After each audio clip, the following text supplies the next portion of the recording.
Tällä videolla näytämme sairaanhoitajan tehtävät luuydinbiopsiassa. Toimenpiteessä ovat mukana lääkäri, 1-2 hoitajaa sekä laboratoriohoitaja. Luuydinnäyte otetaan, kun epäillään verisairautta tai halutaan selvittää poikkeavien verisolujen syytä. Sen avulla voidaan myös seurata hoidon tehoa. Näyte otetaan luuytimestä, yleensä suoliluun harjanteelta tai rintalastasta.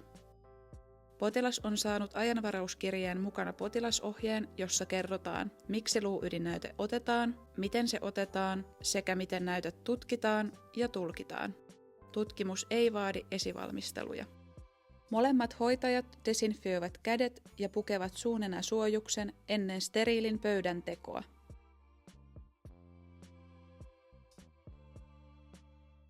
Hoitaja 2 desinfioi kädet, pukee tehdaspuhtaat hanskat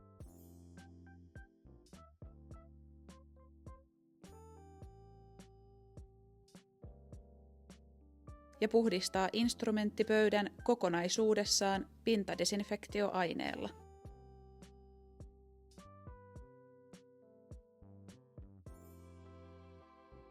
Puhdistuksen jälkeen hoitaja 2 ottaa hanskat pois ja desinfioi kädet.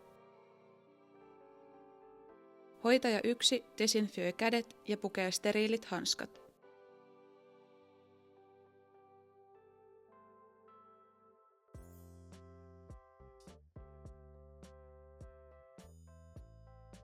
Tässä tarvittavat välineet paketeissa.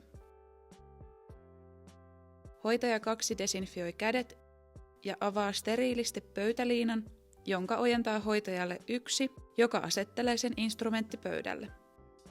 Hoitaja 2 antaa steriilisti välineet hoitajalle 1 ja hän laittaa ne instrumenttipöydälle.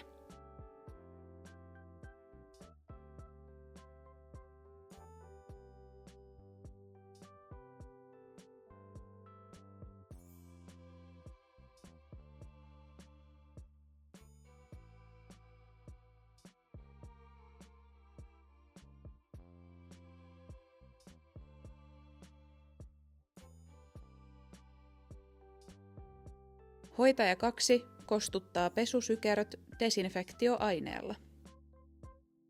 Tässä tarvittavat välineet instrumenttipöydällä. Pöydän teon jälkeen hoitajat ottavat hanskat pois, desinfioivat kädet, riisuvat suunenäsuojukset ja lopuksi vielä desinfioivat kädet. Hoitaja kutsuu potilaan odotustilasta ja varmistaa henkilöturvatunnuksen sekä ohjaa toimenpidehuoneeseen. Huoneessa hoitaja kertoo potilaalle toimenpiteen kulun. Toimenpidehuoneessa hoitohenkilökunta desinfioi kädet ja laittavat suunenäsuojukset. Lääkäri etsii oikean näytteenottokohdan ja puhdistaa sen puudutusta varten. Puudutuksen annetaan vaikuttaa noin 5 minuuttia. Suoliluun harjanteelta näytettä otettaessa potilas makaa kylkiasennossa polvet koukistettuna. Hoitaja 1 desinfioi kädet ja pukee steriilit hanskat. Puudutuksen jälkeen hoitaja 1 puhdistaa näytteenottokohdan laajasti A12T tai muuhun desinfektioaineeseen kostutetuilla pesutaitoksilla steriileillä käsineillä.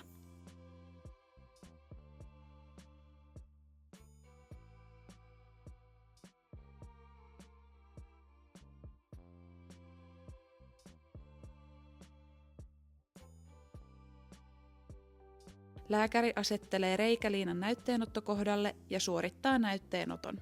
Lääkäri ojentaa näytteet laboratoriohoitajalle. Toimenpiteen aikana hoitaja 2 tarkkailee ja kysyy potilaan vointia sekä kertoo, mitä ollaan seuraavaksi tekemässä. Näytteenoton jälkeen hoitaja 2 painaa punktiokohtaa steriilillä taitoksella hetken aikaa vuodon estämiseksi. Sulkee haavan perhosteipillä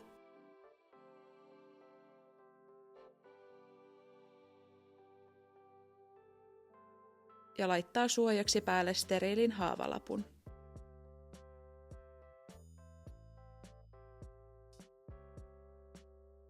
Toimenpiteen jälkeen hoitajat ottavat hanskat pois, desinfioivat kädet, riisuvat suunenäsuojukset ja lopuksi vielä desinfioivat kädet. Hoitaja varmistaa toimenpiteen jälkeen potilaan voinnin. Hoitaja antaa potilaalle jälkiohjeistuslomakkeen.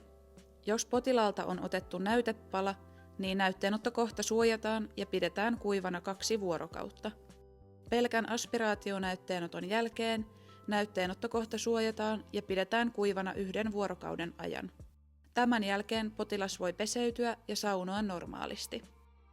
Jälkikipu on harvinaista, mutta tarvittaessa voi ottaa muutoinkin käyttämään särkylääkettä.